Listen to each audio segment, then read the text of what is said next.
Législative du 6 mars 2021 en Côte d'Ivoire. Le PDCI-RDA dénonce quelques irrégularités. Des actes de vandalisme ont été observés dans plusieurs localités. Des affiches des candidats de l'opposition déchirées. Le coordinateur général du comité de gestion et de suivi des élections législatives du PDCI-RDA, le professeur Nyamke Kofi, était face à la presse ce jeudi 4 mars 2021 pour dénoncer ces faits. Mesdames et messieurs les journalistes, je vous salue. C'est pour moi un réel plaisir et surtout une joie de vous retrouver pour échanger sur les questions d'actualité. Il me plaît également de vous remercier de votre présence à cette conférence de presse. Cela dénote de l'intérêt que vous nous accordez. Au nom du président du PDCI, son Excellence Henri Konan Bédié, par ailleurs coordonnateur des partis politiques de l'opposition, je voudrais vous saluer et vous féliciter de votre soutien à notre marche pour le renforcement de la démocratie et de l'état de droit. Chers amis de la presse, il s'agit pour nous d'un combat dont l'enjeu est celui des libertés, de la paix et des droits. En effet, comme vous le savez, la Côte d'Ivoire organise le 6 mars 2021 les élections législatives. La campagne de ces élections a démarré sur toute l'étendue du territoire national depuis le 26 février 2021. Si dans l'ensemble, tout semble bien se passer, et ce dans l'accalmie, une accalmie relative, l'on note cependant quelques dysfonctionnements qui méritent d'être relevés et dénoncés. En effet, dans certaines localités, à savoir à Bobo, Tout-le-Pleu, à Diamé, Sinémantiali, des actes de vandalisme et de terrorisme ont été observés par endroits. Des affiches de nos candidats sont déchirées par des individus qui jouissent de l'impunité. Des candidats subissent des menaces.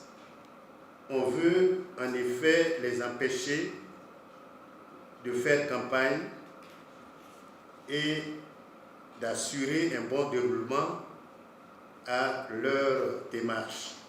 Toutes ces choses sont en déphasage avec la démocratie. Nous pensons que tous les candidats ont le même droit. Autant les candidats du RHDP circulent en toute liberté sur toute l'étendue du territoire, autant nous pensons que nos candidats, les candidats de l'opposition, ont également ce droit. Au regard de cette situation, le PDCI et l'EDS, par la voix de leurs leaders respectifs, à savoir les présidents Henri Konan Bédié et Laurent Gbagbo, interpellent les autorités compétentes afin qu'ils jouent leur rôle, car il y va de la sécurisation du scrutin. Nous voudrions donc inviter les forces de l'ordre à accomplir leur mission de sécurité et de sécurisation de tous les lieux et bureaux de vote. L'opposition ivoirienne, consciente de sa majorité, ne se laissera pas voler sa victoire. Nous ne nous laisserons pas intimider par les agissements des cadres du RHDP et leurs sbires. C'est pourquoi nous appelons la communauté internationale son attention sur l'organisation de ce scrutin. Nous voudrions attirer l'attention de la CEI sur le mode du scrutin. Il est dit que sans CNI, c'est-à-dire carte nationale d'identité, sans carte d'électeur, toute personne inscrite sur la liste peut accomplir son droit citoyen de vote. Cette disposition prise par la CEI laisse la porte ouverte, comme sans doute, à la fraude. Car quelle garantie offre-t-elle pour la transparence des élections? Le PDCI-EDS appelle donc à la vigilance et invite la CEI à créer les conditions pour des élections justes et équitables. Par ailleurs, il faut relever la répression qui s'abat sur certains organes de presse, notamment l'Héritage et le Bélier. Cette attitude de l'autorité nationale de la presse nous semble suspecte, et ce d'autant que les arguments avancés pour la suspension de ces journaux nous paraissent infondés. Derrière cette attitude, il y a, nous semble-t-il, une volonté de museler une partie de la presse. Nous dénonçons cet état de fait. Quant à la préoccupation des journalistes, à savoir quelles sont les dispositions prises par l'opposition pour la sécurisation des urnes, le professeur Nyamke Kofi répond. Nous n'avons pas la charge du maintien de l'ordre et de la sécurité des citoyens. Cela incombe à l'État. Néanmoins, à notre propre niveau, nous avons pris des dispositions pour que nos électeurs, nos candidats, nos résultats puissent être sécurisés. Je suis là avec le secrétaire exécutif chargé de la sécurité. Le PDCI a fait un grand effort pour assurer cela, et nos candidats mettront tout en œuvre pour protéger leurs électeurs et protéger le résultat du vote. Il y a dans ces incidents des aspects isolés et il y a aussi des aspects structurels qui sont liés à une volonté du pouvoir d'organiser au forceps sa victoire. Une victoire qui est pour lui incertaine, vu la minorité qui le caractérise. Minorité qui a été clairement démontrée par la participation des électeurs à la présidentielle qui s'est déroulée il n'y a pas longtemps. Donc, la question des incidents, c'est pour nous des questions qui, dans le fond, doivent être dénoncées. Ce sont des phénomènes que nous devons dénoncer parce que ce sont des phénomènes contraires à l'état de droit, contraires à l'expression des libertés, contraires aux droits humains. Voilà pourquoi nous les dénonçons. Pour que la pratique des élections dans nos pays puisse être garantie, il faut que nous adoptions tous une attitude de respect des droits des autres, le respect des libertés des autres, le respect de leur dignité et le respect de l'exigence que chacun doit avoir de se prononcer sur le choix de ses leaders. Le dire, c'est transposer la responsabilité des bourreaux sur les victimes. Transformer les victimes en bourreaux conduit justement à dire que ce qui leur arrive leur incombe. Nous trouvons cela injuste. Nous n'osons pas dire des mots trop forts pour caractériser cela, mais nous pensons que l'honnêteté intellectuelle aurait été de dire que la violence doit être bannie dans le déroulement de nos scrutins. Et surtout, les milices organisées à dessein par un régime, ces milices-là doivent être poursuivies, démantelées.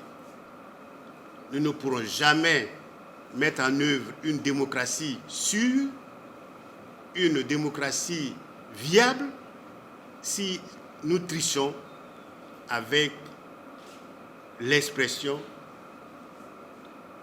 du peuple dans ses choix. En ce qui concerne le mode du scrutin, le professeur Nyamke Kofi répond que cela laisse la porte ouverte à la fraude et attire l'attention de la Commission électorale indépendante CEI. Concernant les documents électoraux, nous avons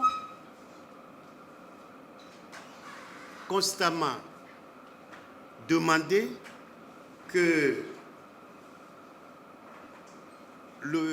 la liste électorale soit auditée. Or, cette liste n'a pas été auditée.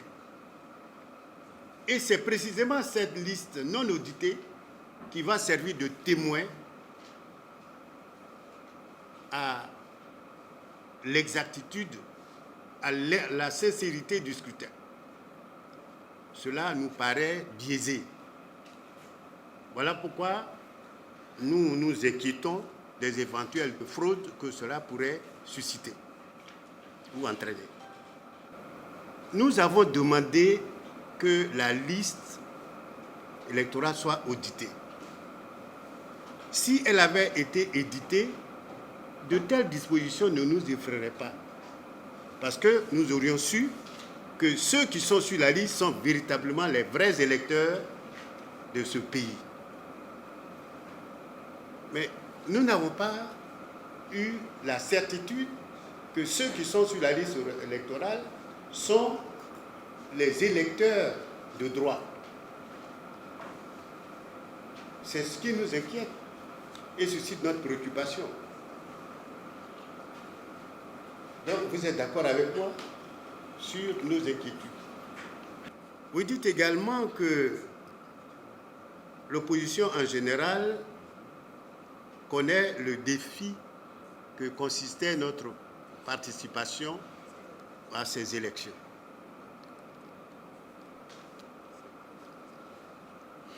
Mais nous avons décidé, malgré tout, d'y participer.